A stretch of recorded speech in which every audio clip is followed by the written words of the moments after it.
Nick, with everything that you've accomplished, what do you plan to accomplish picking a fight with David Manders?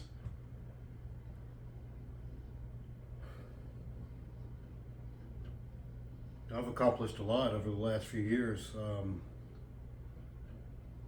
If you look at just the time frame since I stepped back into the professional wrestling business, since 2020, I moved ahead of everybody. I became the technical wrestler of the year. I was having the best matches on any show I was on, and the wrestler of the year. And right now, that doesn't mean anything to me. You know, I've always said I'm not greedy for money, I'm greedy for respect, and what I'm looking to accomplish out of this entire thing is being respected as the performer, the athlete, and the professional wrestler that I am. And many would say that you are one of the best professional wrestlers in the state, probably in the sport today. How does this cement your legacy, though? It's so hard to find a hero, you know, somebody to stand up for what they believe in and what they believe is right. And as far as this whole scenario goes and how much it's spun out of control over the last several months, all the way to David taking a steel chair to hurt my best friend, Adrian Hawkins.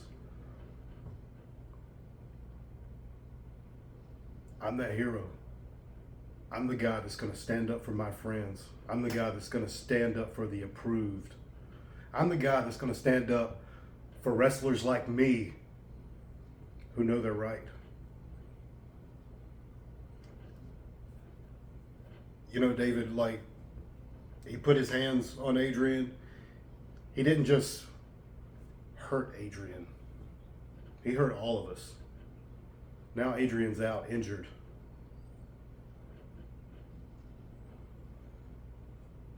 And I'm not willing to let it go, JJ. Not this time. Not like this. You know, if you really go back and look at the history of this whole problem that started, I think you have to go back to the Monroe Massacre in September of 2021. It's a Sexton Alliance versus David Manders and Team Southern Fried inside that cage. And when it was all said and done, you look at the participants involved from the Sexton Alliance. Todd Sexton, still showing respect. Brought back in the locker room to help teach the younger guys and help a lot of us out. Billy Buck,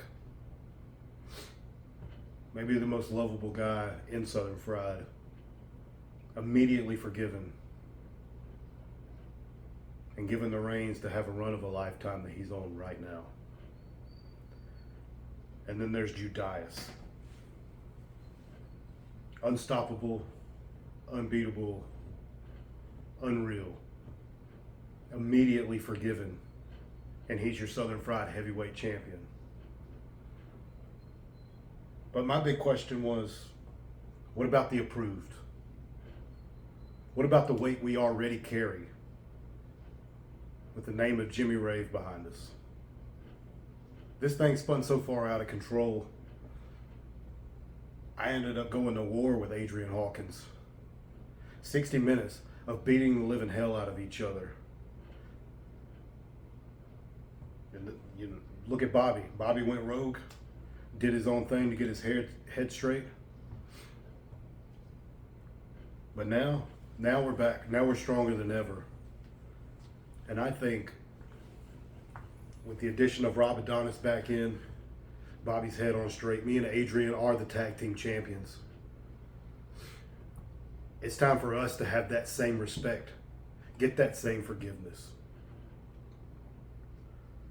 I'm finished just being okay, just saying, okay, we'll move over to the side. No, I want my respect. I am the best wrestler in this country today, and nobody wants to acknowledge it.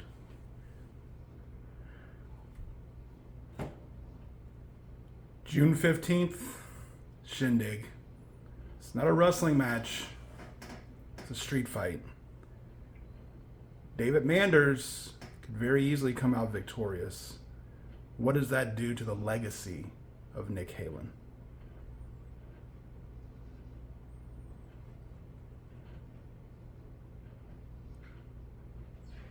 I mean, if I lose, is there a legacy? Is there any meaning in me saying that I am the absolute best? What do my friends say? What do my peers say if I lose? I don't think I can lose, JJ. I don't think I have a choice but to win. Whether I walk out under my own power or not, I don't think I have a choice. But I will tell you this, and I will promise you this. He is going to know that he was face to face, man to man, in the ring with the baddest, the best that Southern Fried has to offer. And then, when it's all said and done, he will have no choice but to respect Nick Halen and respect the approve. You know, we talked a lot about forgiveness a while ago. You know what the day after Shindig is? It's Father's Day. And I plan on spending time with my children and letting them know just how much I love them and care about them. My only hope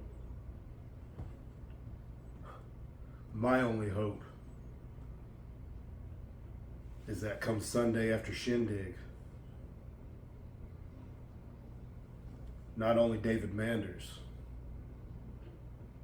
but his daughter and his grandchild and his entire family can forgive me for what I'm going to do to their father. That they can forgive me for being the reason that he's not able to get up and walk around and play on Sunday morning. That he's not able to make it to church. Hell, he may not even make it home.